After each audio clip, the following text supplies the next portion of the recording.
They. Hey, Here you go. Joe. Hi. Joe D70. Hi, hello. How are you?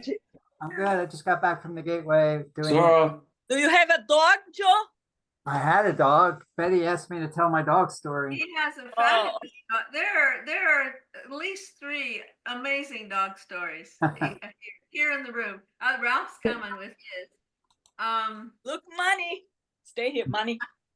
She doesn't like to be grabbed like this. Oh, she's cute. Oh, she's cute. Really, really cute. Bonnie, right? Zora. They're totally excused if they don't want to. It's okay. Oh, look at that. How about what's Thomas? Let me see if Zorro. He's not Here there. again. Sir. I didn't know you had a dog, Lenita. This is not my dog. This is Brian's dog. Oh, that's right. Okay. She's beautiful. For this evening. Right. It's cute. So he's gonna stay here because they all went to Regina's wedding. The entire staff. Oh. Oh, they went to Regina's wedding. Jeff Harris. Who is there to work? Where's that? There he is. Oh. Your wedding in Alabama, right? He's Yeah. big. Oh, wow. Oh, look at that. Wow. Hello, Karis. Hello, Karis. So let me, Bob, what's Pardon me? your dog's name? Caris, C-H-A-R-I-S. Wanna stay here. Yes. Doesn't like to stay in one place. Look, she wants to. She's very calm. Oh, what a sweetie. She really is. She's just she's well, she she loves being in a lap, and when I can't do that, she just lays on my chair, and she's pretty. Now, when we get outside, she likes to run. She bounds like a little gazelle. She just full of energy. She keeps me moving right along. But now the tummy is full, and it's nap time, and so. I would Let's start with. We have at least 3 pretty impressive dog stories. So maybe we'd start with Joe's story with Faith. Some of you, if you went on late night with Jeff, you might have heard it. It's a stunning story. And then maybe Tom and Ralph is coming too with a pretty amazing story. And there may be others that I don't know about. So Joe, since you're all back east and it's late for you. If you heard this story on Jeff's late night, please forgive me for repeating it, but Betty called me yesterday and asked me to. It's worth retelling. It's worth retelling. All right. So back in the mid-70s, everybody hear me okay? Yeah. Back in the mid-70s, I was living in Wilmington, Delaware with my wife at the time. And we were both working, and we were out for a walk in the park. This is pretty sure the way we found her. And this dog came up to us and just kind of attached herself to us right away. And stay here. And she, best I could tell, looked like a mixed breed. My guess was part Weimaraner and part Greyhound. She was very sleek and fast and a dun color. And she had a little tag. We tried to find the owner. We made some inquiries, called around, different places, and no luck. So we kept her, and she was so happy and to have owners. I mean, she was just fell in love with us. Was really loving, most loving animal I've ever had, and just immediately devoted to us, and just so grateful to have owners and a home. So I used to love taking her out for runs. She was so fast. Once I wanted to see how fast she could run, so I had her alongside my car. I got it up to 30 miles an hour, and she kept up with me for a short while. So that's how fast she was. And okay, so like I said, we were both working, and we soon found out she did not at all like being left alone during the day when we were at work in our apartment. And there were complaints coming. She would cry and whine and wail all day, and some of the people upstairs didn't like that. And we tried our best to calm her down, to give her rescue remedy, and it got so bad she was half chewed through the wooden front door. And she was so insistent on trying to get out, and she destroyed the door. So this went on for a while, and just at our wits' end, we decided we had to reluctantly, very reluctantly, give her away. And so I forgot how we found this this couple who answered an ad, I think it was, and we interviewed them, and really nice people, and they immediately took a liking to Faith. And they, like I said, I was in Wilmington, Delaware, and they lived in southern Maryland somewhere, so probably 150 miles away. And this was on a Saturday. They came up and picked her up, and later that day we got a call from them saying that they had pulled into a gas station on I-95 heading south, and that when they opened the door, she bolted out the door, okay, and just disappeared. And they didn't know where she was. They looked everywhere. And I said, "Oh no." And they apologized, and what can you do? So we just prayed to Allah for her safety. And so the next day was a Sunday afternoon. I was underneath my car changing the oil, and I used to do that back in those days, my own tune-ups and everything. And suddenly, here comes Faith under the car, crying, licking my face, like, "Oh, here I am. Something happened. Aren't you glad to see me?" You know, she could talk. "I'm back." I was like, "What?"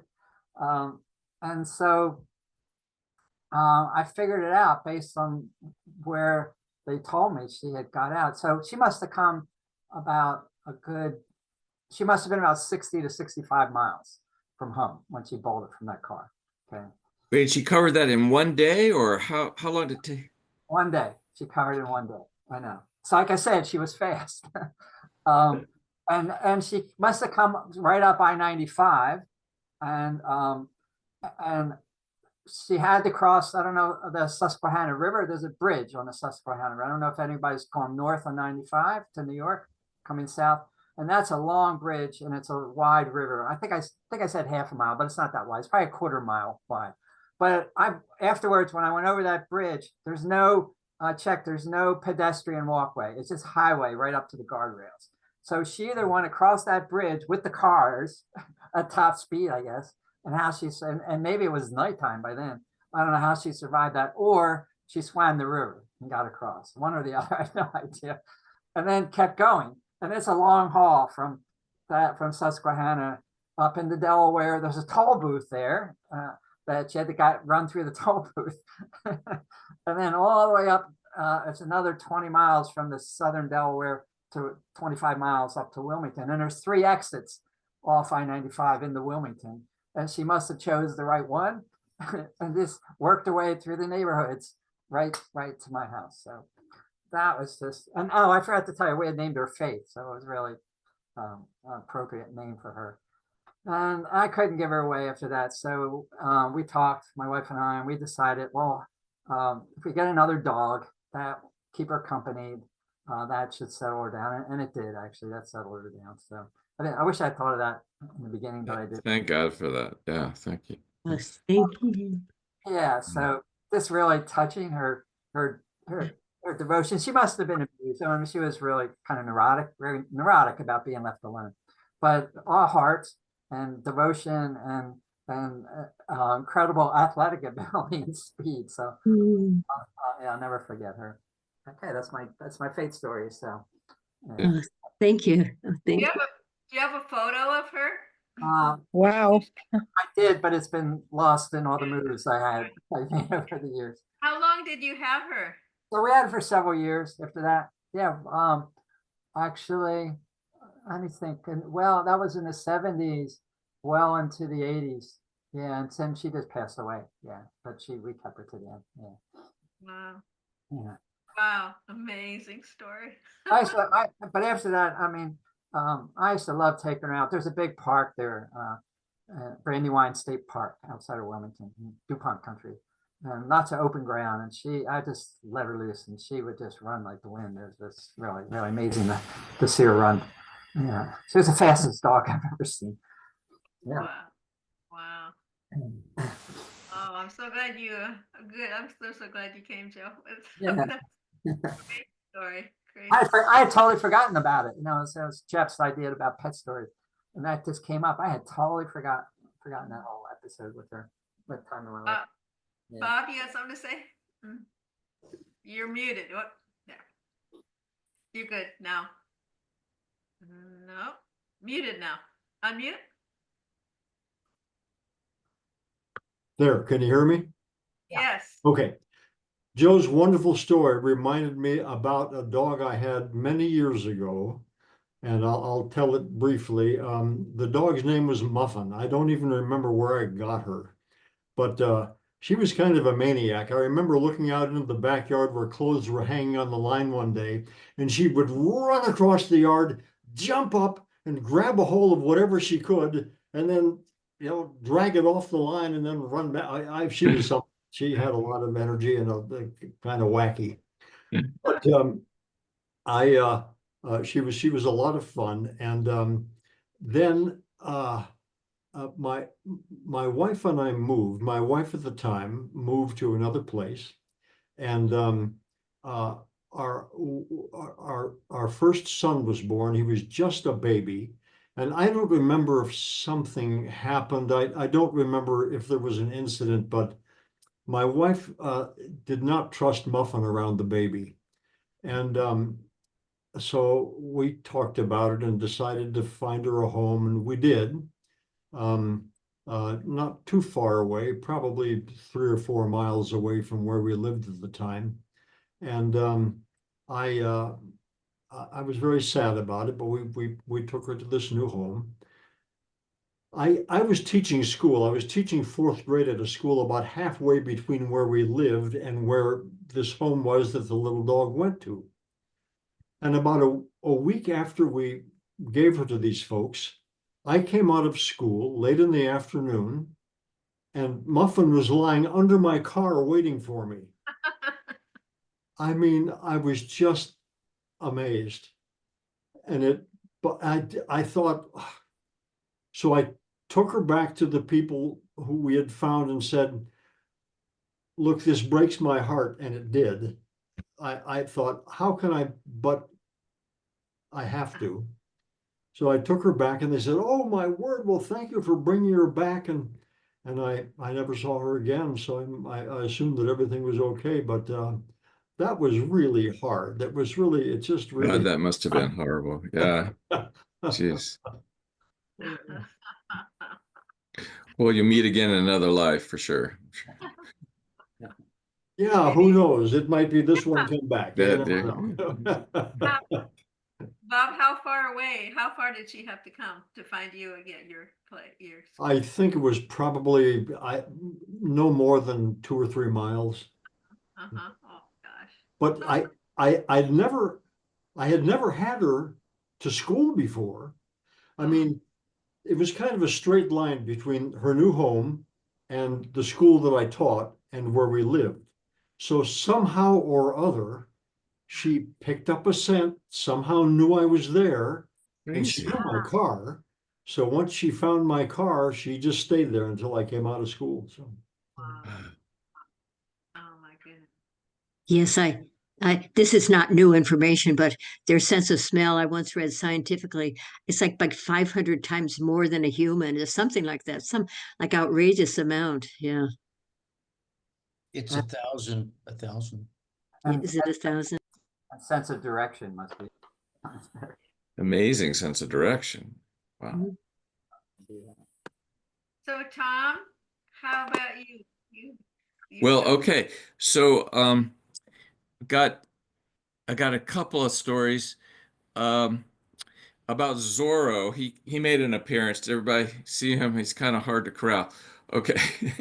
So the way we got Zorro is that my wife was so in love with our previous dog that she had a dream about our previous dog holding a cattle dog in its mouth, and so she assumed that this this old dog was going to be reincarnated as a cattle dog, and so she went and she kind of searched, and we hit upon this dog Zorro, we didn't know anything about cattle dogs. It was really they're very different. They're different breed.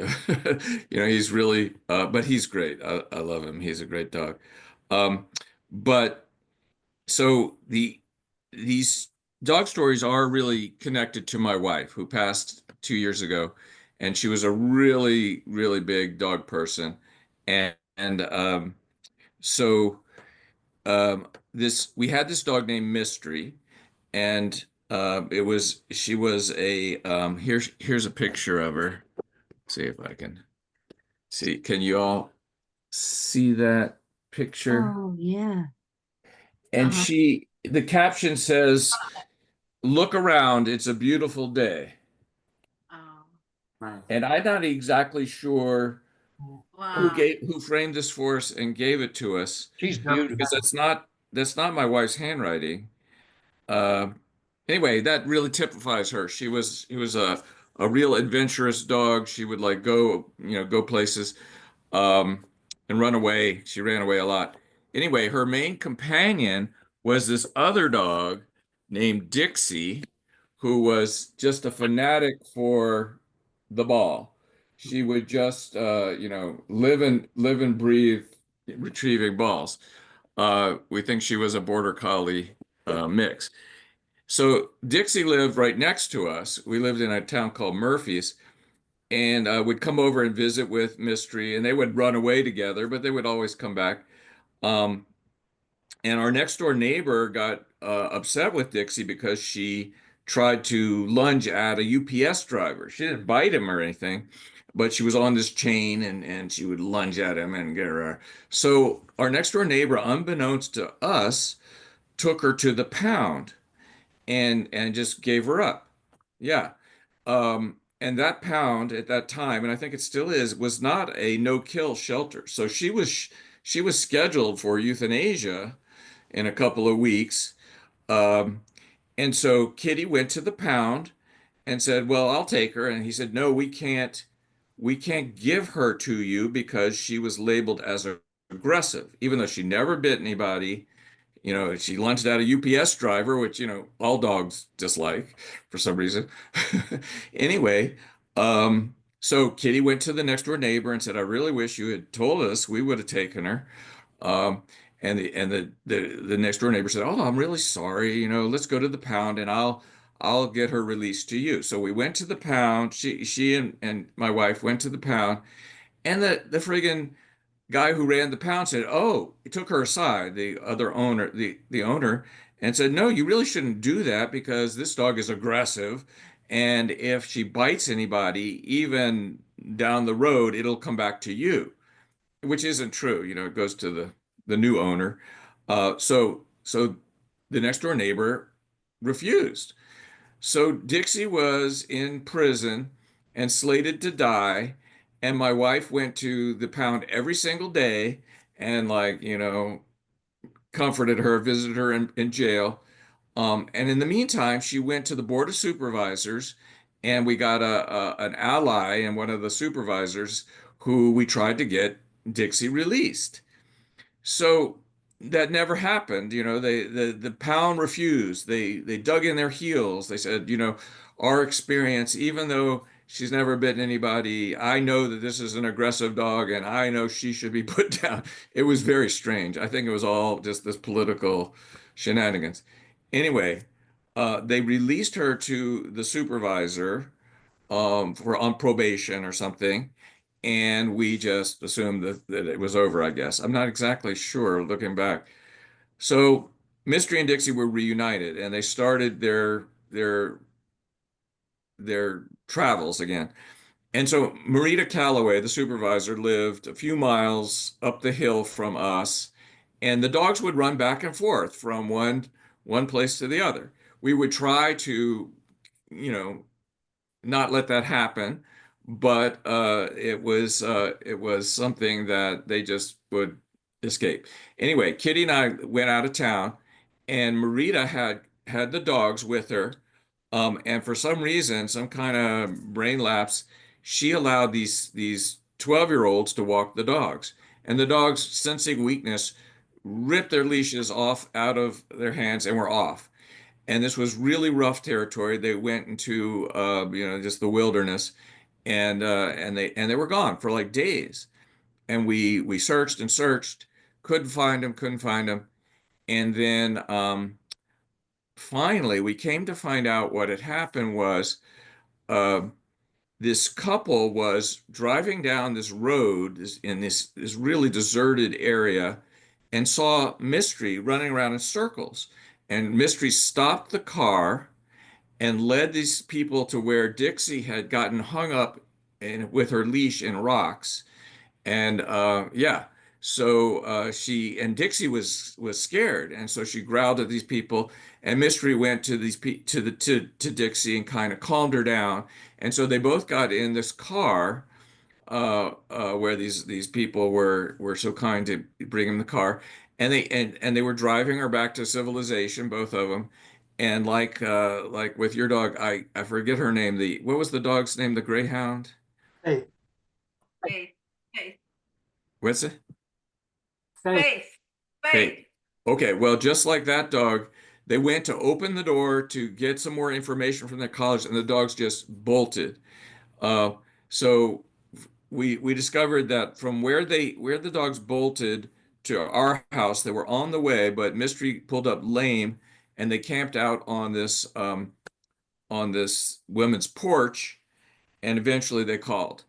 But so the people that went to pick them up said Dixie was really glad to be rescued, but Mystery went, well, like, what's the big deal? And wanted to kind of run off again. So it was kind of like, so she was always an adventurer. And then Kitty, my wife, wrote this book. Here, I've got this. I have a reason for this. Let's see if you can see it.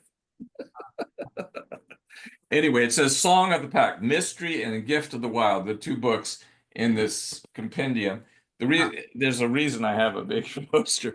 But anyway, so those books, the dogs in those books, the books are about a dog program in a juvenile offender prison. And the dogs are named Mystery and Dixie, and they're actually modeled after our dogs. So that's my dog story. Thank you. Okay. Did you say that she's part wolf, Tom? I think we thought she was part wolf. I mean, that was our supposition. Yeah. Let me see if I have do I have any other pictures? I thought I brought a couple more. Let me see. What did I do with them? Gosh. Somebody just gave me this book. I haven't read it yet. It's called Dog is Love, Why and How Your Dog Loves You. So I'm going to read that next. Aw. Oh, that's this. Oh, that's wonderful. Yeah. Dog is Love, Why and How Your Dog Loves You. Whatever the beginner said. Anyway. It is pretty amazing that man and dog got, oh, here they got together. Let me see. I had another good one I thought I'd show you guys. Here she is kind of on a little mountaintop. My goodness. I don't know if you can see that one. She really liked adventure, huh? Oh, she was just such an explorer. She really was. She was also very, very sweet dog. I didn't understand how did the supervisor, the woman, get her out of the shelter? What did she have to? They were so tired. I mean, there was actually votes about whether Dixie was going to be put down. This was like a big event in our county, and they, I don't know, the vote was like 3-2 that she didn't get to be put down, but they didn't know what to do with her because the supervisor in which Dixie lived voted for her to be put down. So he didn't want Dixie to be released into his county. No, not county, district. And so Marita, who was also a supervisor, lived in a different district. So they said, well, we'll give you the dog. Just don't let her ever come into my district, Oh my So goodness. it was a political, it was a bitter fight, bitter, extreme politics and fight. It was, And did you live in a district where she was okay to be, Dixie? No, no. The Oh, district we lived in was this guy, his name was Tom Tryon, I think, and he was anti-Dixie. Oh boy. And he was like really a friend of the pound guy. It was intense. It was, and we took Dixie to Davis to get behaviorist to evaluate her, and they videotaped the session that they had where they were doing their evaluation.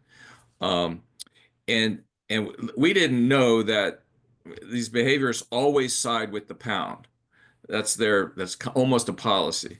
They don't want, and so they issued this thing of, well, maybe there's some, we don't know, but we think maybe she's aggressive. And then we showed the videotape at the supervisors meeting, and the only aggression she showed was when they moved, they fed her, and then they took a stick and they moved her bowl, and she growled. And everybody burst into laughter in the chamber because, lots of dogs would growl if you tried to get between them and their food. Yeah, So that kind of won over a yeah. couple votes, I think. I would growl too. Yeah. I know. So. Anyway, it was nice. I mean, they were good friends. Oh boy, those dogs were. Once when Mystery was really sick, Dixie showed up at the front door. This was before the whole thing got out of control. And even though she could barely walk, Mystery got up to greet Dixie when she came over.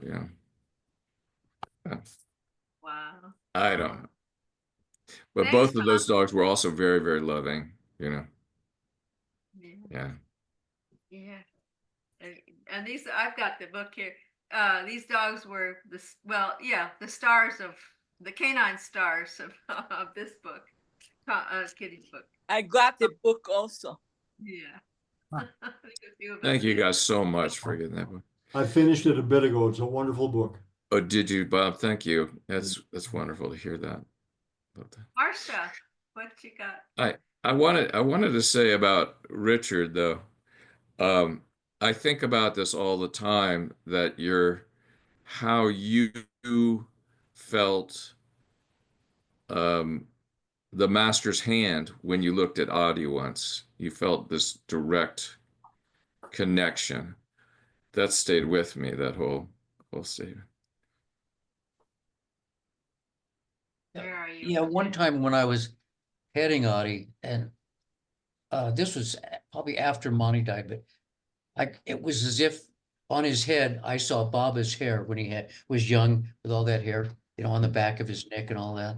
And for some reason, I think Audie, I don't know, is a reincarnation of another dog I had, but for some reason, the opportunity to love Audie has affected my heart so deeply that only thing I can call it is Baba's gift. That's it. Thank you, Tom. But I had a little thing happen to me yesterday, today.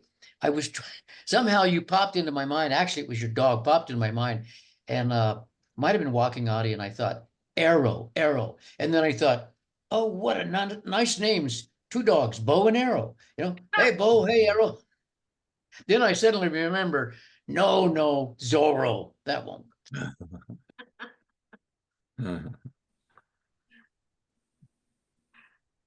Thanks, Tom.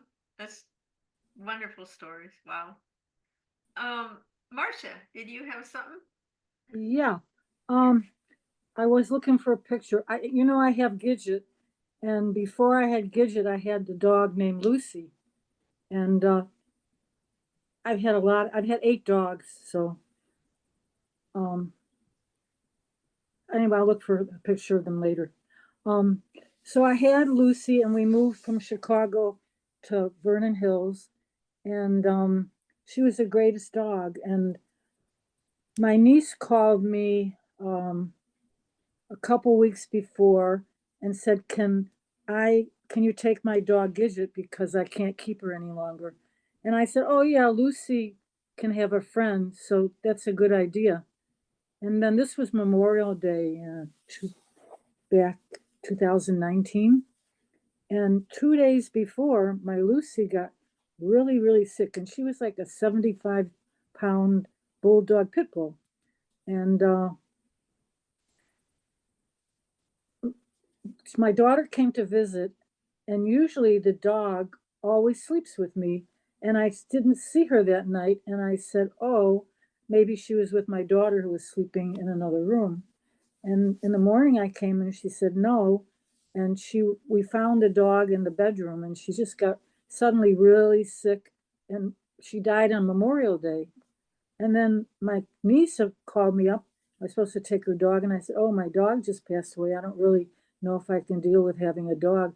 And she says, well, I'm going to drive up to where you are, and I have other people that I can give her to, but I want you to have her because, she grew up with 2 cats, and she was paper trained. So the cats kept going on her training paper, and my niece was sick and she couldn't keep up with it. So she drove up from Georgia 700 miles with the dog, and her daughter came with my niece, and they stayed for the week, and then it was time to go, and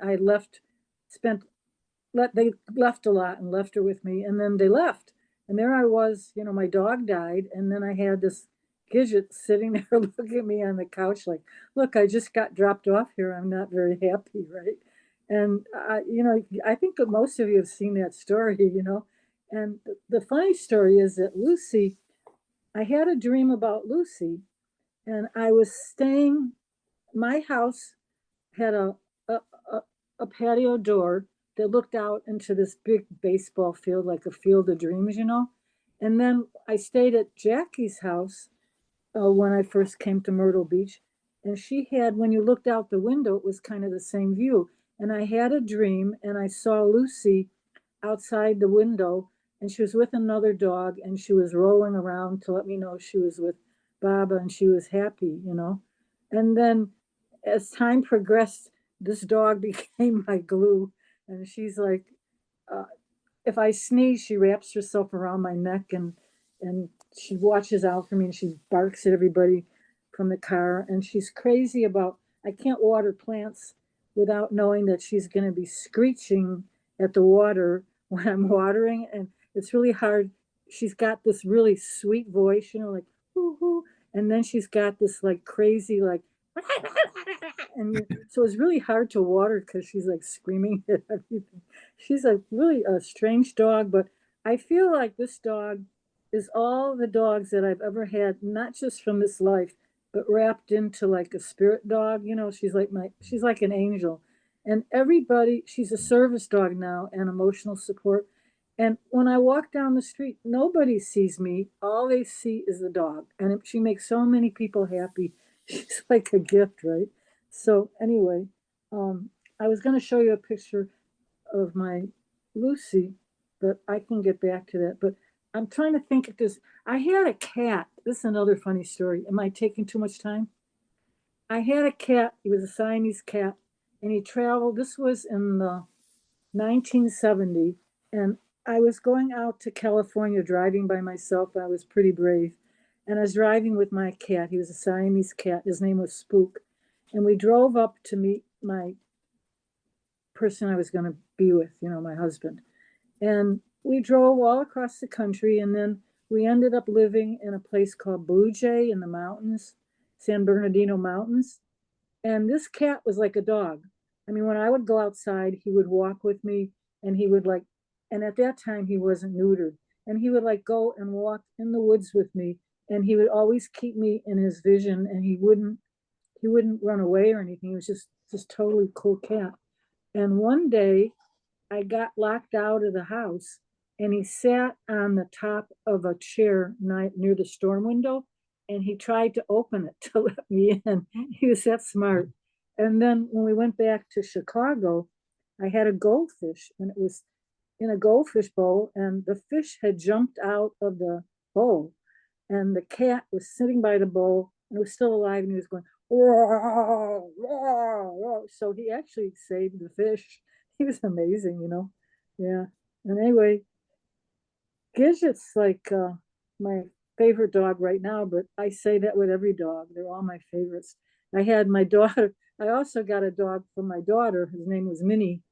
And she also brought me, she decided she liked American Bulldog Pit Bulls. And all the dogs that I got were kind of because of my daughter, like, Mom, I'm going away or I'm going to school. Can you watch the dog for 8 weeks? And I had Minnie for 8 years, and she was a pit bull rescue. And then I had another dog named Piglet, and Piglet and her were buddies. So they were always together. And when I would feed them, I had Piglet had a cage in the bedroom. I had to separate them. And Piglet would go into I put her food in there, and then I'd feed Minnie in the kitchen so they wouldn't eat each other's food. And they were like eat in 3 seconds, and then they would run and exchange cages and kitchens and clean each other's bowl. It was like funny. And now I got Gidget, who is the most fussy dog food eater I've ever had.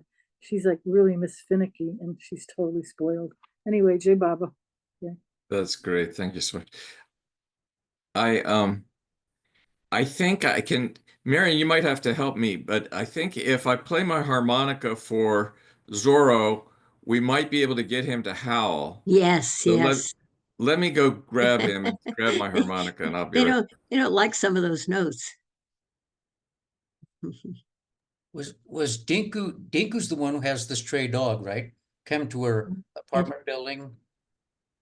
Yeah, he's just leaving now. I've been holding on to him, but there he is. He's cute. Great He's face. gorgeous. He's Yeah. really lovely. And if Yeah. Chiku, yeah, there you go. Ooh, what a handsome guy. What a handsome guy. He is. He's really lovely. And he's so loving. There he goes. Off for his morning jaunt, well, his daily jaunt means turn up back in the night. I don't have a live dog with me. If there's time, I'll tell my Georgia and Baba story, but if not, I won't. But I have these guys, and what I learned from being a core energetic therapist is that the love you put in your stuffed animals, they take on your own energy field. My energy body gets wrapped around them, and they become alive. And so they give back when they're hugged. They give back love because it's from my own energy field that's been wrapped around them. So they sleep with me every night. My son gave me these dogs. This is Rex and Fluffy dog. So, but I have a real dog story if I have time tonight. I want to give priority to those who brought their live dogs. Yes. But your puppets don't poop on your floor. That's not right. And this guy, Woof Woof, he was given to me. He was given to me like 28 years ago for a birthday. Oh my. And I thought, from these friends, I thought, are they crazy giving me this big dog? But I make for my four grandsons, they get a birthday card every year that's an art project. And my oldest one, who's going to be 24, from the time, so I've been doing it for 24 years, and he's the oldest one. And so he has 4 animals that appear on it. And one is Woof Woof and the teddy bear and a rabbit. So that's why Woof Woof has become a member of the family. Okay. So go ahead. I'm going to try and see if I can get him to howl. Maybe, Marion, you can help me. You have your harmonica? Yes, but it's the high notes that they usually don't like. Well, he's too squirrely. Oh, well, I'm sorry. No harmonica for him. No harmonica. Oh, well. All right. I had Well, planned that Chico's out. back inside. Chico's come back inside. He doesn't want to go. He wants to play with his rope toy.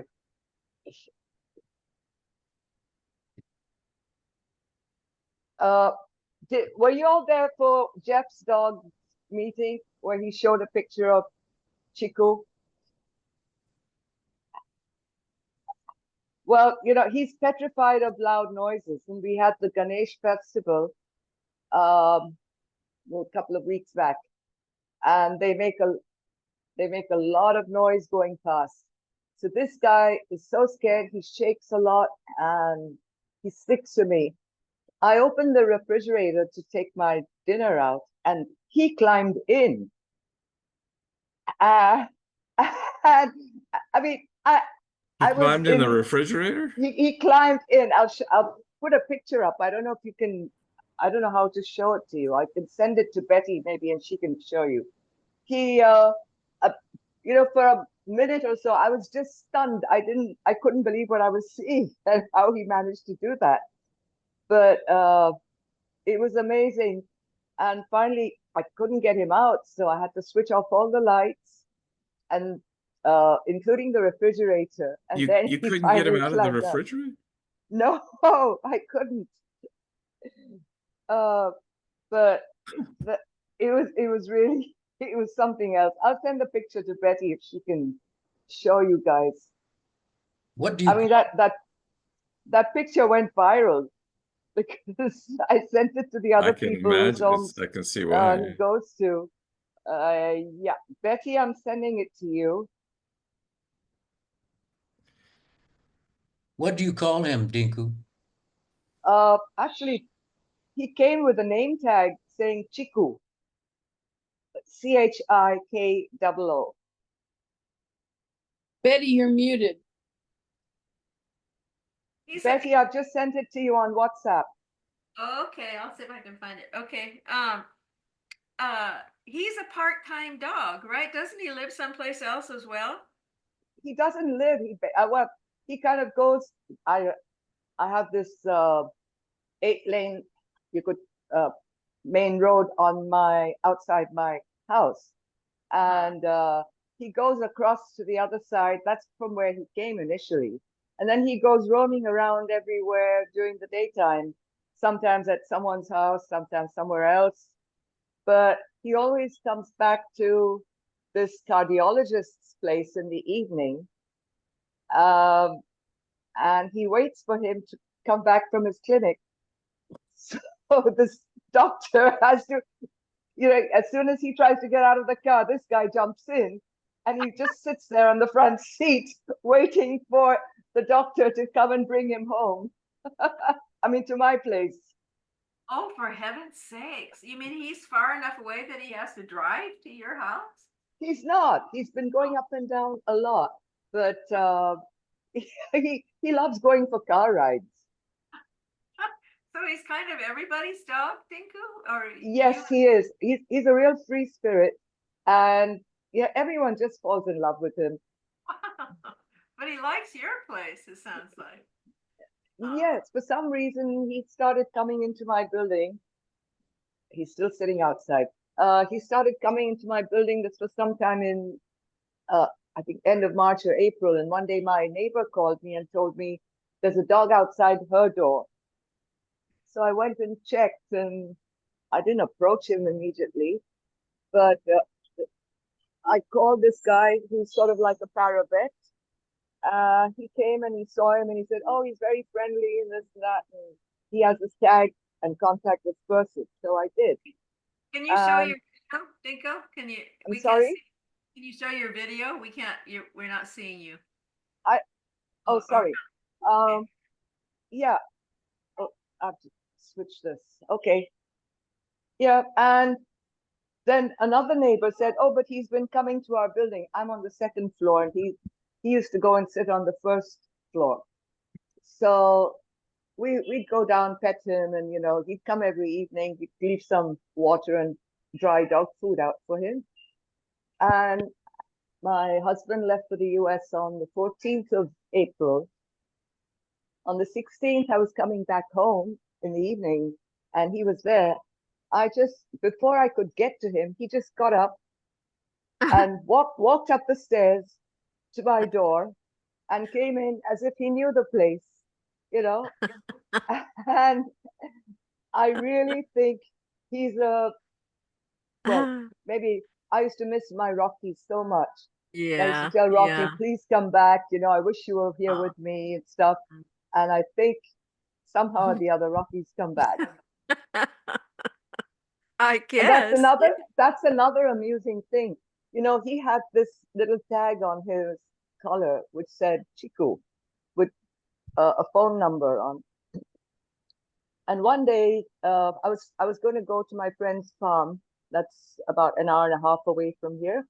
So Chiku left in the morning, and this doctor called me up and said, "Have you changed his name tag?" And I said, "No, why?" He said, "Somebody has written Rocky." Oh, Yeah. So what? I said, "Rocky?" He said, "Yes, somebody's written Rocky. You know, they've changed that name tag and written Rocky in it." And I was stunned. I said, "No, but it wasn't me." But we've still left it. Anyway, and then I went to my friend's farm, and he has another place a little way away from that. We went there, and his caretaker brought this little Labrador puppy, a very cute little fellow, which he adopted. And I asked that guy, I said, what's his name? And guess what he said? That Rocky. puppy's name was, no, Chiku. Oh, no. So that coincidence was just too much. Wow. You and Yeah. dogs. You and dogs, Yeah, Dink. yeah, I can't live without them. I mean, every time I lose one, I say, okay, that's going to be the last. But I mean, even Rocky came into my life very unexpectedly. It was the beginning of COVID and during the lockdown time, and I said after my last dog, I said no more dogs. And then there was all these messages we would get about dogs being abandoned because people were scared that they carried COVID. Oh. Yeah. So I contacted this lady and I said, look, I don't mind fostering someone, but providing I don't want one full time. And she called me back one day and said, look, there's this dog. He's old, but would you please take him and keep him? And I said, no, I don't want a full-time dog.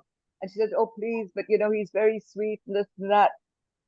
And the next thing I knew, the words came out of my mouth. Okay, I'll take him. And as soon as they came out, I said, where did that come from? And I'm sure it's Baba. I'm sure it's Baba who made me say that. Here are pictures of There's Rocky. Yeah, that's beauty. Rocky. Yeah. And this is my Cushy, the one before Rocky. And of Beautiful. course, Baba with both of them. Beautiful. Wow. Oh, thank you, Dinku. I'm so glad he chose to be at your house right now. Yeah, he's back. He's sitting here by my feet. He's a beauty. He's a beautiful dog. Wow. Yeah. Did you get that picture, Betty, on WhatsApp? You know, no, Did not you yet. show it? Let me look again. Well, We should he's have big. Gail. Okay. Gail, we Okay. should. You're on the late side there.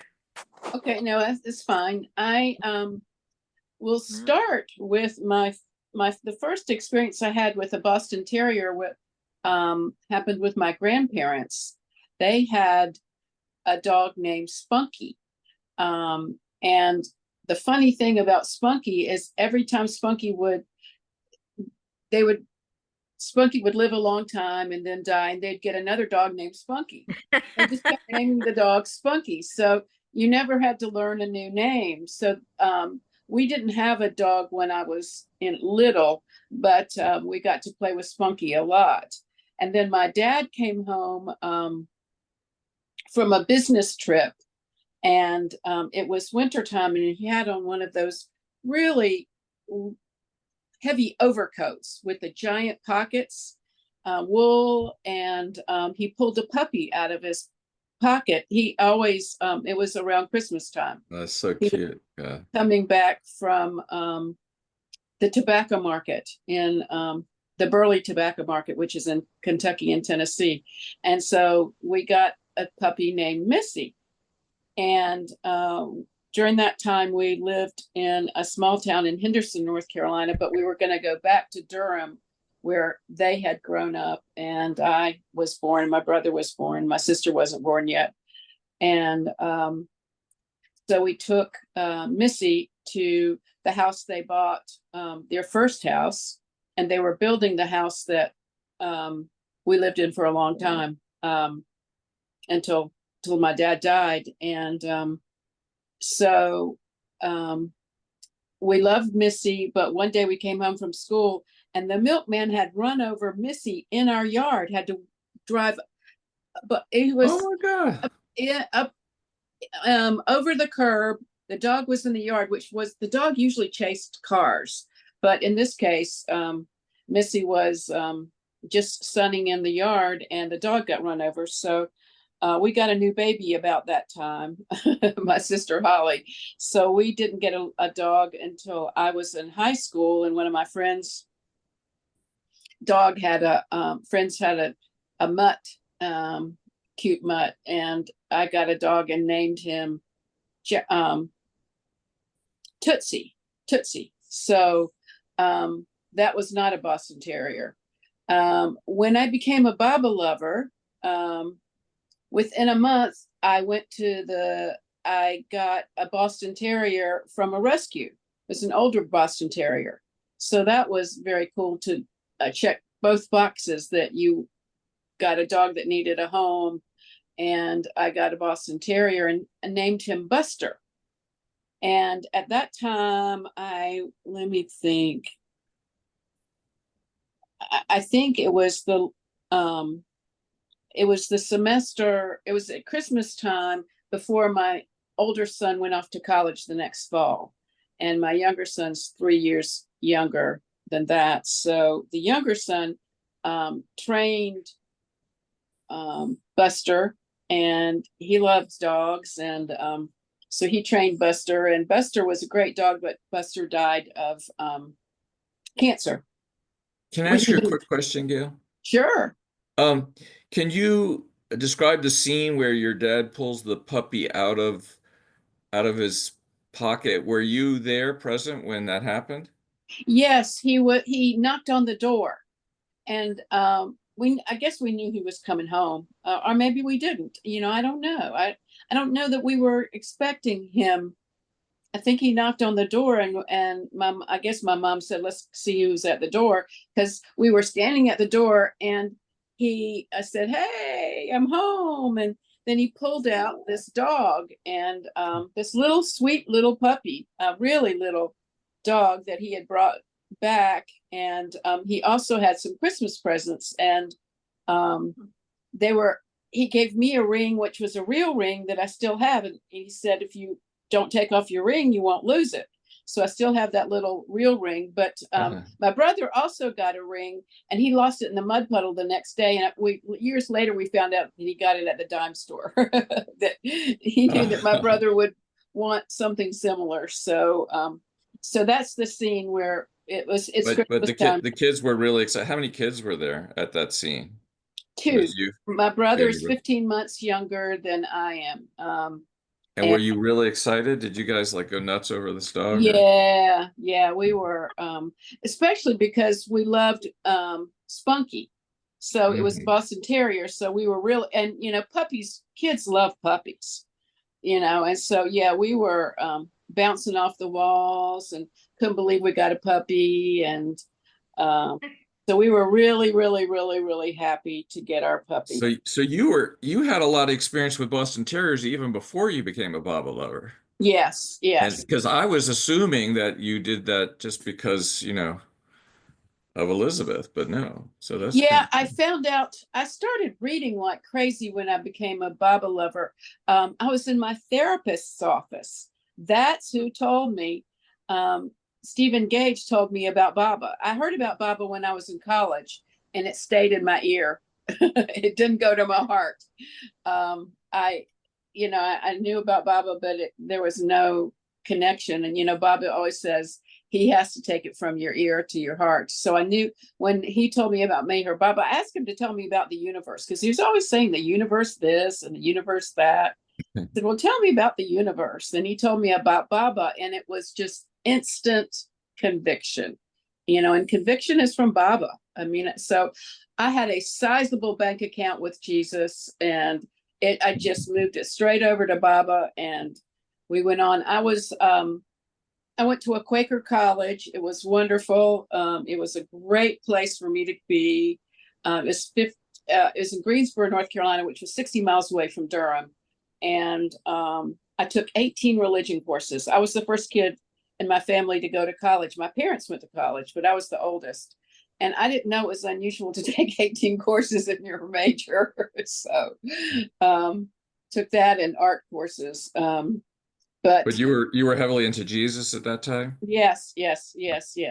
So yeah, I was just like, don't worry. There was a don't worry, be happy button. And I thought I just couldn't think of anything lamer than that. I mean, this is just so lame.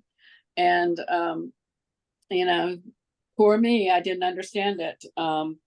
But years later, when he told me about Mayor Baba, all of a sudden things just clicked. It's like, so remind me, why are we trying to convert the Hindus? Remind me, why do we, I just had a lot of, different questions. And anyway, yeah, I was very heavily into Jesus. So that's how I got my second dog, is my Young Life Leader. It's a Christian organization for high school kids. And he went to UNC, and he had a dog named Ticket, and Ticket had puppies, and I got a puppy and named it Tootsie. So when I left for college, by then my sister's 8 years younger than I am, and my brother is 15 months. And so my parents wanted a new baby in the new house. So that's how we got my sister. And so she was devastated when my brother took Tootsie to college, off to college at ECU, East Carolina University. And his thing was, this is a real chick magnet. My brother has got. Oh, that's smart. That's really smart. Yeah. Yeah. My brother got the looks of the family, and he is still 6-pack abs, works out every day, runs, plays tennis. Oh, but he's a barefoot water skier, a nationally ranked barefoot water skier. He's gotten number one in his age group, which was 36 to up, when he was in his 60s. So he was a real athlete. So anyway, my sister was devastated when Tootsie went off to college, and she was left with no brother, no sister, and no dog. And then one of the first things I did, not knowing about Elizabeth, was within a month of hearing about Mayor Baba, I instantly believed in reincarnation, and I just thought, okay, I'm getting a dog. That also the plan. I hadn't had a dog while I had the two boys. I was a single parent for such a long time, and I had the boys. That was all I could, do a good job with the boys. Having a dog was more than I could say grace over. So, but I got a dog, and I thought, well, this will help me make the transition. Well, the dog got cancer, and Gil Alvarado, who's a naturopath, got some Laetrile from Mexico, and we tried to do something that basically they said, we can extend the dog's life, but we can't cure it. And so anyway, we did what we could, and she died. And then I got a Lasso Apso, and then I got Kippy. And Kippy, I wanted a dog that I could train that wouldn't get in the street. But so good luck with that. Kippy will get in the street if you don't watch her really carefully. But usually now she's on a leash all the time. But I lived out in the country, and so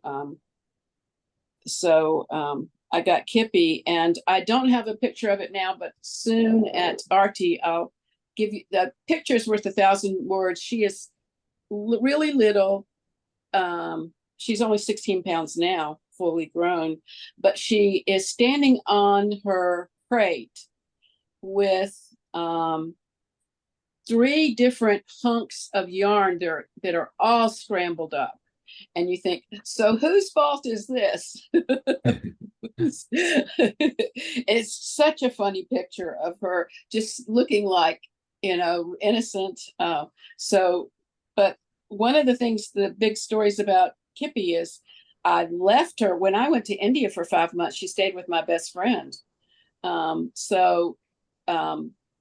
We lived next door, and she had a dog, and she was good with dogs, and Kippy loves Emma. And so when I came home from India, somebody was holding her. I don't know who, maybe it must have been Emma. And Kippy was pawing at me. She was so excited to see me. She ripped my Indian shirt. It has a lot of embroidery on it. She ripped my shirt.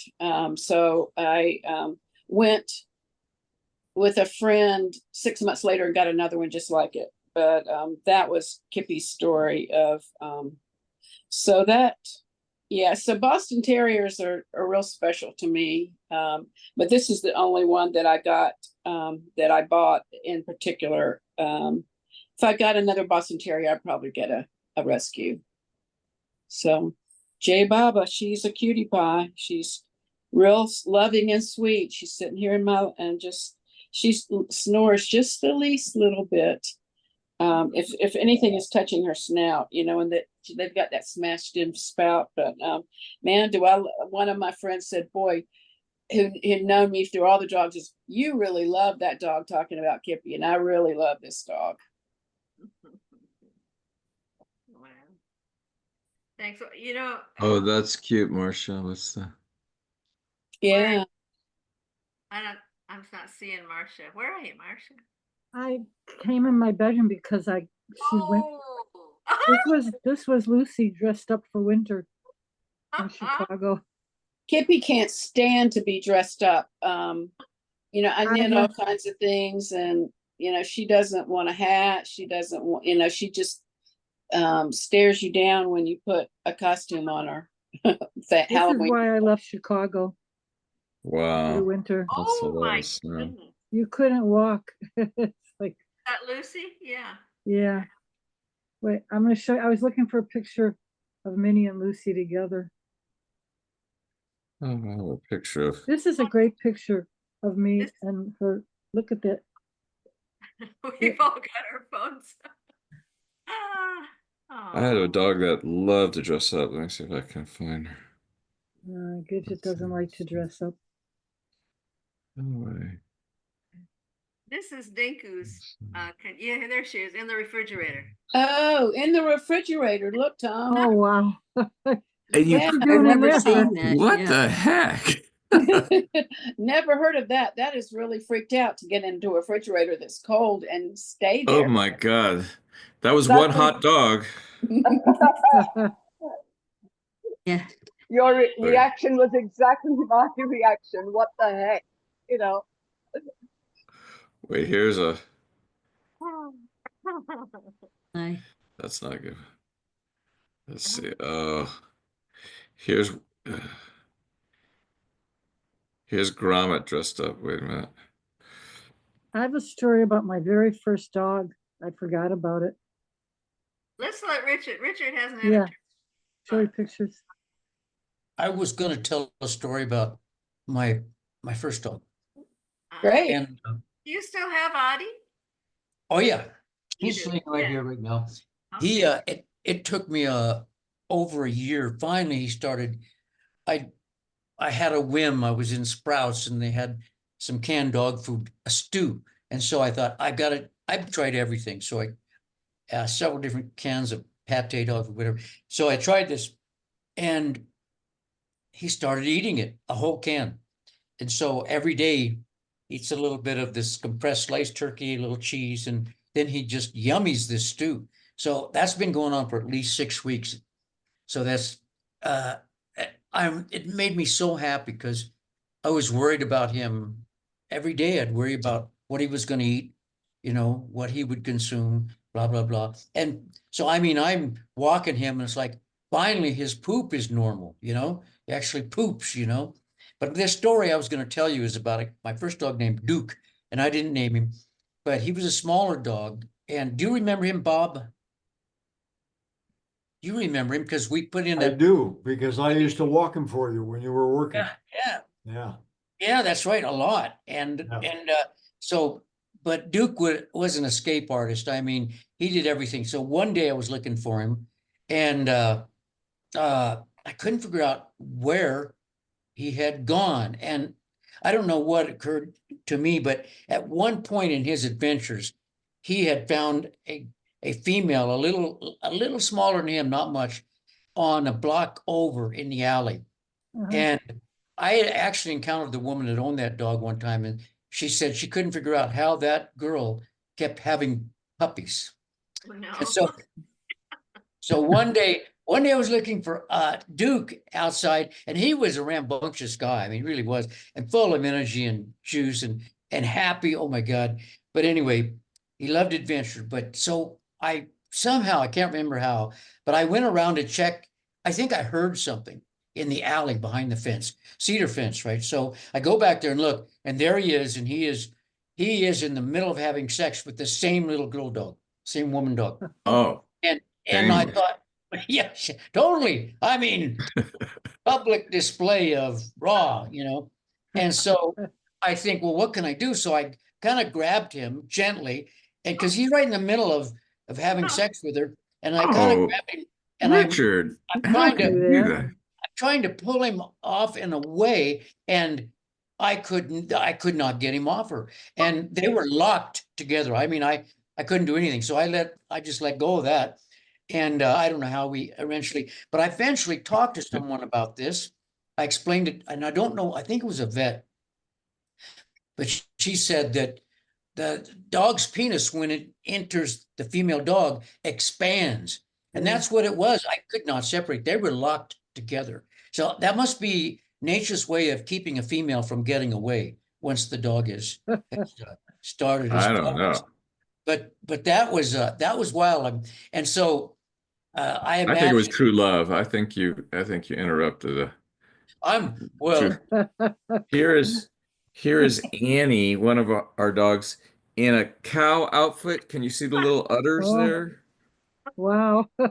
She loved to dress up. She was like and here's her.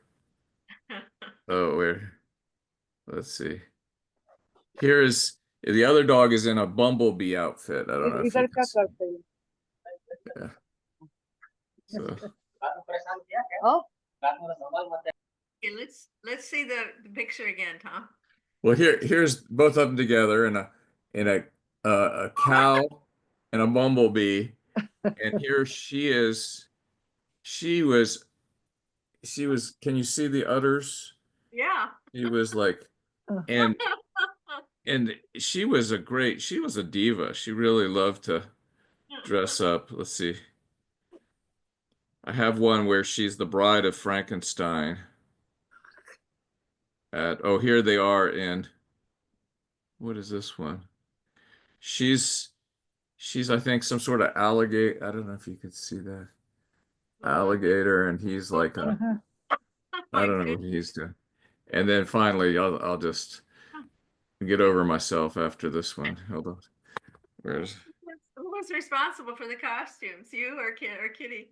Oh, Kitty was the big, and there they are as Santa Clauses. And Oh, God. Gromit has got Annie's whole face in his mouth there. Okay. Those are magnificent. that's a way cool picture. Yeah, cool. That is good. Oh, and here is Gromit as a pumpkin, I think. Mhm. Kind of pumpkin. Wow, I can't believe that. He was I not forgot- as I forgot to say that Kippy's parents were named Pickle and Matilda. Pickle and Matilda. wow. Now How do you know that Kippy is not Spunky reincarnated? You don't know. I don't know. I don't know. So Could be. when you heard Baba's name from your therapist, you instantly converted from Mhm. being this evangelical Christian to a reincarnated. Mhm. You In that believe in office, reincarnation in and an everything. instant, in an instant. Wow. Therapy is a great thing, Tom. What's that? Therapy is a great Therapy. thing. Yeah, I was impressed with that guy. Give me his number. I mean, oh, that's sweet, Marcia. That's so sweet. That's Minnie. She's a dog that I was gonna have for 2 weeks that I had Oh. till she was 16 and a half. Yeah. Is there Uh, is there time for me to share, or we ready to Yes. close? Oh, go ahead. if you're up for it, you're the one in New York. Sure, yeah.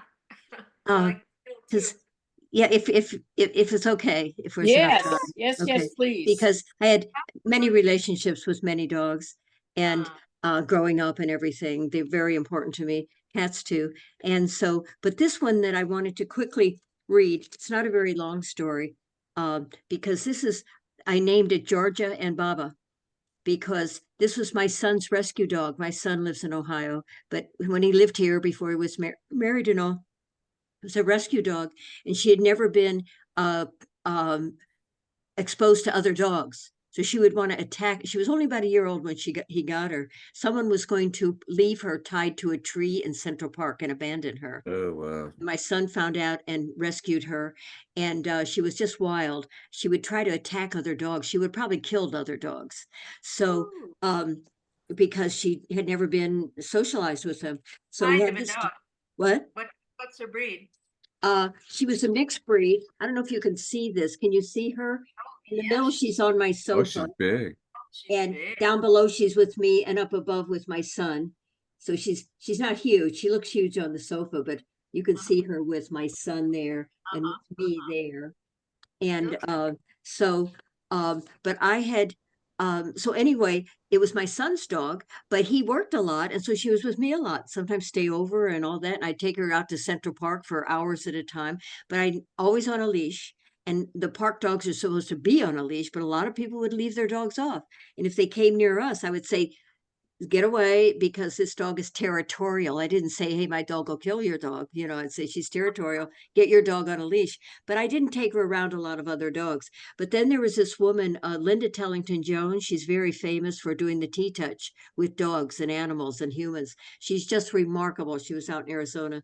And so this was, now when I wrote this story, very quickly, I'll tell it, this was in 2012. I wrote it for my memoir writing class, but she came and taught me the Tellington touch with her, which totally calmed this dog down. Linda Telling, T-touch is magical. So she became just this wonderful, beautiful dog. So in my first paragraph, I was doing this for my memoir writing class. So I'm explaining who Mayor Baba is. I had to do a little explaining because they didn't know who Mayor Baba was. But what I was trying to tell to lead up to the end of this is about saying Baba's name and what it does. So it started out, I'm just telling this story. As a student and devotee of the perfect master, Mayor Baba, I have a specific spiritual practice. Mayor Baba means compassionate father, a name given by his disciples. The word father being one of the infinite names of God. I use the word Baba as a mantra, which is designed to calm the mind and change the chemistry of the brain. I was taught that by saying the name aloud and silently throughout the day in times of stress or danger, this leads up to my end of what happened, the vibration would arise automatically and provide an inner accessible intelligence. A calm presence would override a terrified emotion. This has been my habit for almost 45 years. That was back in 2012 at the time of this writing. So then I began the story. It was a lovely summer day. Georgia, the dog, and I were walking in Central Park near East 102nd Street. It was a weekday and no other dogs were in sight in the area. We strolled in a shady glen with towering trees and a small hill on our right. We paused there in solitude when suddenly a huge dog appeared, and it was about twice as big as Georgia, because I knew it was a Mastiff. I have a picture Oh, of a man, those Mastiff, are not big. that dog, but a Mastiff dog, which is about twice as big as Georgia and huge. And so We paused there in solitude when suddenly a huge dog appeared. He walked over a low slope at the end of the hill and was facing us about 40 feet away. I recognized the breed as a Mastiff. He was 2 to 3 times larger than Georgia. He stood in quiet angst, ready, alert. Georgia spotted him, and immediately the hair on her back stood up. She leaned forward and strained at the leash, the other dog slowly walking toward us. Georgia pulled, jumped, and bared her teeth, barking and lunging. The other dog kept walking very deliberately and steadily toward us. The Mastiff was trailing a leash. Thinking the owner must be near and on the other side of the hill, out of my sight, I frantically kept shouting, "Get your dog, get your dog." The barking was loud. I expected to see someone come running over the hill to drag their dog away. No one appeared. The Mastiff reached Georgia. They lunged at each other and began biting and growling and barking. Standing on their hind legs, they locked front paws, so it was impossible for me to pull Georgia away. I was terrified and yelling. The feeling of helplessness, intense fear, and being bad and wrong ran through my body like lightning bolts. Suddenly, the Mastiff stopped fighting and began to retreat. Just as I was feeling slight relief, he turned again at his starting position and began slowly walking toward us for a second attack. There was no place to hide. The tree next to me had a small trunk, and I got behind it, but knew it was not a safe haven. As the dog crept closer and Georgia again lunged over and over, a sudden calm came over me. It was Baba's silence. Wow. I opened my mouth and shouted, "Baba, Baba." It filled the whole valley. Really shouted. It rang out of me, out of a silence in me, clear, strong.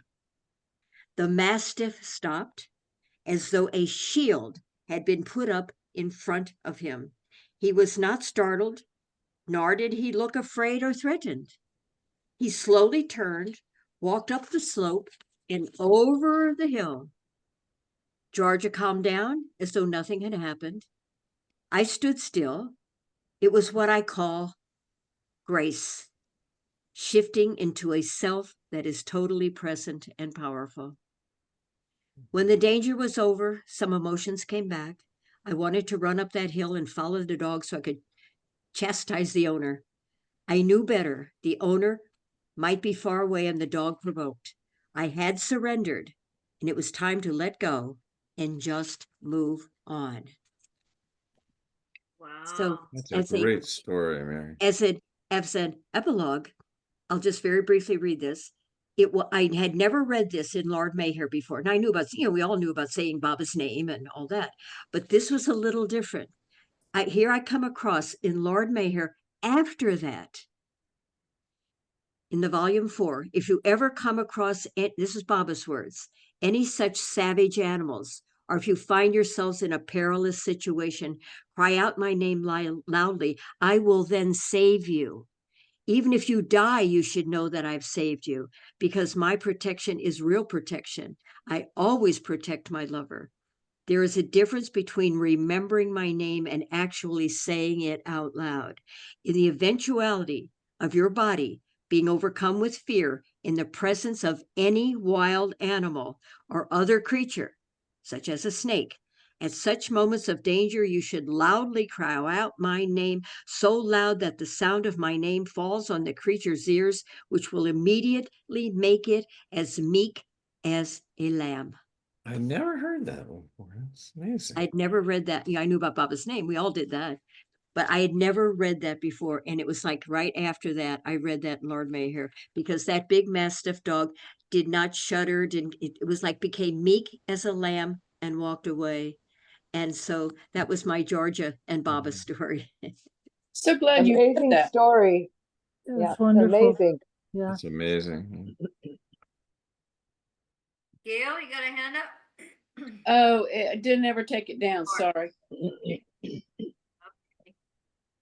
Well, Jeff is going to be here with us at my place tomorrow evening. We're having a little get together, and I hope Chiku hangs around. He's here today. He's not leaving. Will you be, on what, would it coincide with Arti or some other, what is that Friday? Yeah, I think we'll be here doing your morning, Arti. Oh, that would be fun to see if That it'll be our evening here. Tomorrow, so that's well, yeah, your tomorrow. No, your day after tomorrow morning will be our evening tomorrow. Well, who will be at your house besides Jeff? Will Sanover come? Yeah, he's staying with Sanober. So Oh, Sanober. Oh, Then there's, I don't know if you know Tani no. and a couple of others. I don't think you know them.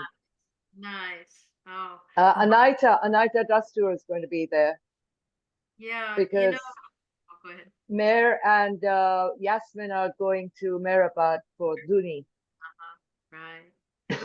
We're reading Arnavas's book, Gift of God, and she describes that room, which is across the street from you, right?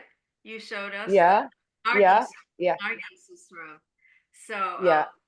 yeah, that would be fun. What time do we do that?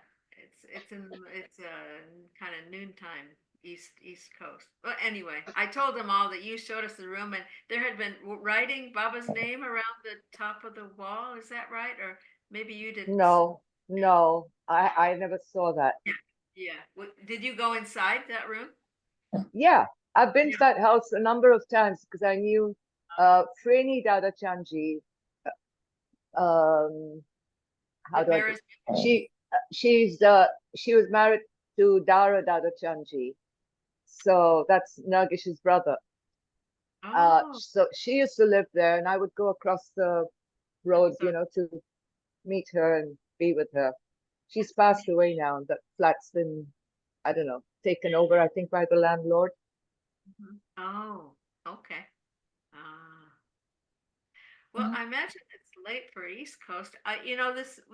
This little God and Dog is a beautiful little video. It's probably, I don't know if you heard Deborah, it's probably 5-6 minutes. Would you all like to end with that?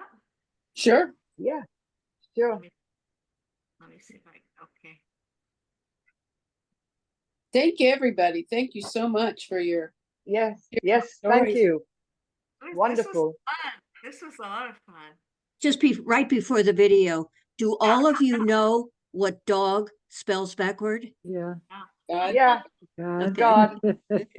Everybody knows that.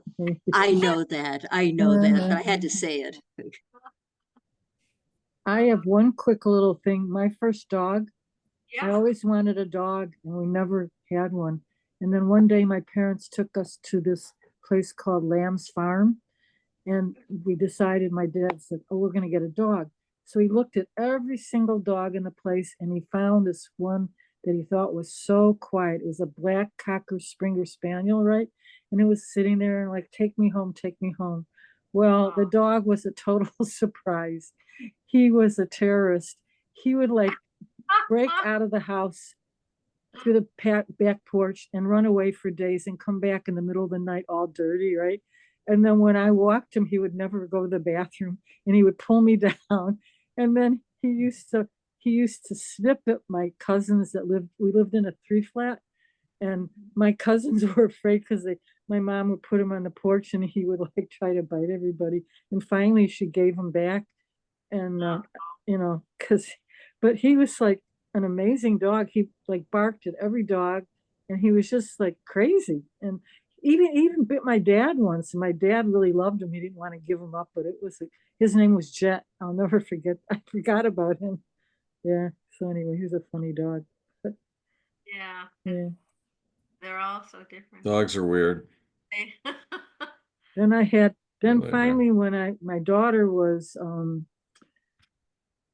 13, we moved when I got divorced, and we got 2 Shih Tzus. One was named Eli and one was Wilbur. And Wilbur would be the kind of dog that I'd walk in the park and he would jump out at runners and try to bite them. So I've had my share of weird dogs. Anyway, that's okay. This is just a minute, a couple of, not even up 2 minutes, so it's short. It's a lovely little video. If I can get it going.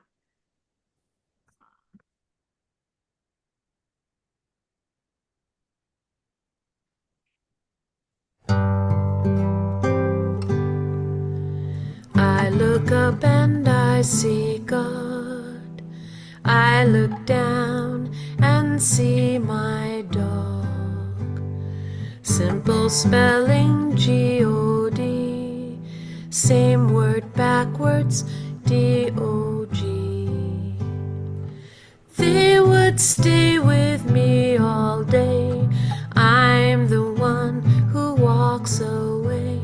But both of them just wait for me and dance at my return with glee. Both love me no matter what.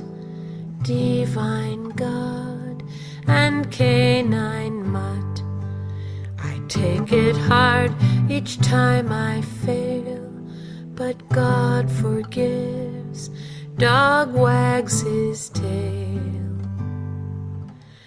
God thought up and made the dog. Dog reflects a part of God. I've seen love from both sides now. It's everywhere. Amen. Bow wow. I look up and I see God. I look down and see my dog. And in my human frailty, I can't match their love for me.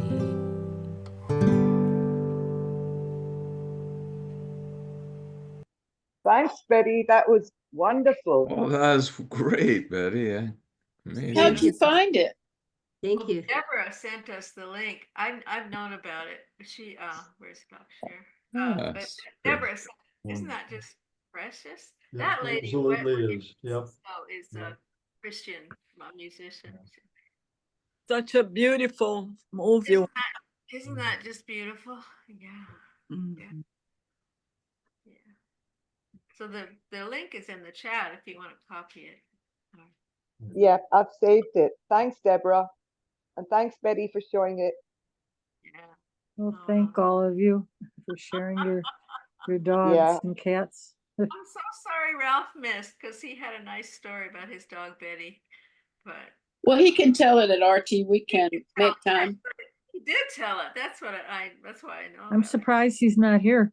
I called him and he said, "Oh, I'm just going to bed." I couldn't talk him into staying. Thank you guys on the East Coast for Thank you. staying up. What time is it over there now? 11:30? Wow. Yeah, 11:35. Yeah. Yeah. No wonder. Yeah. I'm such a wimp. I'd be Gidget refused to wake up. She's always noisy and barking and bothering me during Arti, and now But wouldn't. is sleeping away. She's just sleeping. Yeah. She's tired out from her rough life. Oh, here you are. The thing I don't quite understand about dogs is how uniquely human beings and dogs bind together. Bound. I feel the same way. It's unlikely. Seems really strange. Yeah. It's something. But true. They're a gift from God, They're a gift. They are. It's so easy to feel your love for your dog and feel their love for you. Yeah. There's not that social whatever embarrassment between you. Yeah. This Yeah, dog, that's true. It was explained to all of us, by Baba. I'm paraphrasing that, the most direct connection between that consciousness, not the dog becoming human, but the consciousness shifting into human form. Cats, dogs, and horses, the main ways. There's other ones too, but those are the main. So I always figured they're here to they're here to learn about being human, but they also reflect an aspect of us. So whatever I see in my dog or my cat, they show me an aspect of myself. Oh, they teach us so much. So sometimes I wonder who's the pet and who's the master. Yeah. They have They us really trained well, do. right? I mean, They show us. That I always feel that, human beings should emulate dogs. Then maybe we'd have a better world. Yeah. my wife thought our dog should be a president. She was so confident in his wisdom, but I don't think that would have been a good idea. No. He had his issues. But Probably. but I have this great connection with. I never had a connection with a dog that is not mine, you know. And he just appeared. And Brian's this guy who works here on the center, friend of ours, and she came to his life just by totally accident. He never meant to have he never wanted to have a dog. He never thought about, but you know, I'm sure he had when he was a little boy in his town, but not here, you know. So his room, he had a roommate who had money, you know, and he came to be his roommate. He got money with him, so money lived with those two guys, you know. So then this guy had to go, and he couldn't take money with him. Such a shame. Let her behind, and Brian said, "Okay, she's mine now. You don't come back here in a year once her back, because I'm not gonna give back to you." And she's still with him for after 7 years. She's 9 now, and I connect with her so beautifully. You know, she loved me here. You know, and I don't have a backyard. He's got a standalone house, and he's got a backyard so she can go outside and play. You know, but I don't, because I live in a condominium. So, and she still like here. I take her out. We walk around. By the way, I should take her out, but she's sleeping away now. I'm not gonna wake her up. It's too late. You would walk her at this time of night? Is it No. safe? Oh, No. okay. No, it is safe. Here is super safe. But I couldn't walk at night, but I'm not gonna wake her up. And No, let sleeping. What's this? Dogs lie. Let sleeping dogs lie. Yeah. Yeah. As soon as we get off, Artie my will- dog's gonna wake up and want me to play with her. She likes to eat at 2 in the morning. My Every My time inner dog- Artie is over, Artie will sit right behind me during all this Artie, this whatever is going on, he just loves to just lay here.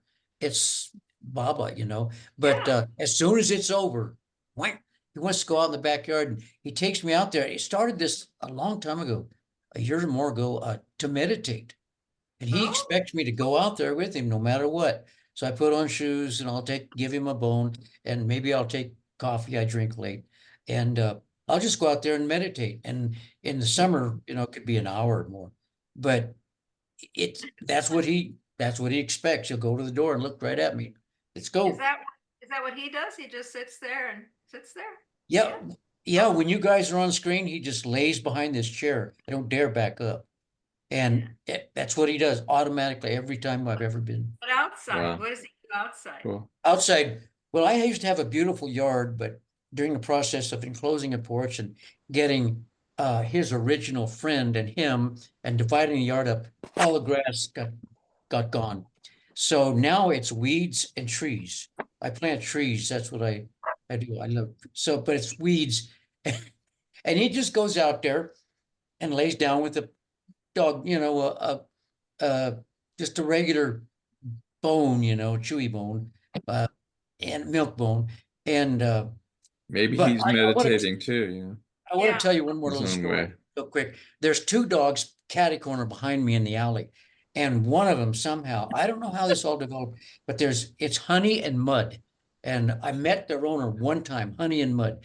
And Mud's this cute little, and he's a very masculine guy, and he'll bark real loud. So every time he even senses that I'm in the backyard, he starts barking for a milk bone. And the other one is a little more petite, very beautiful, cute little feminine dog named Honey.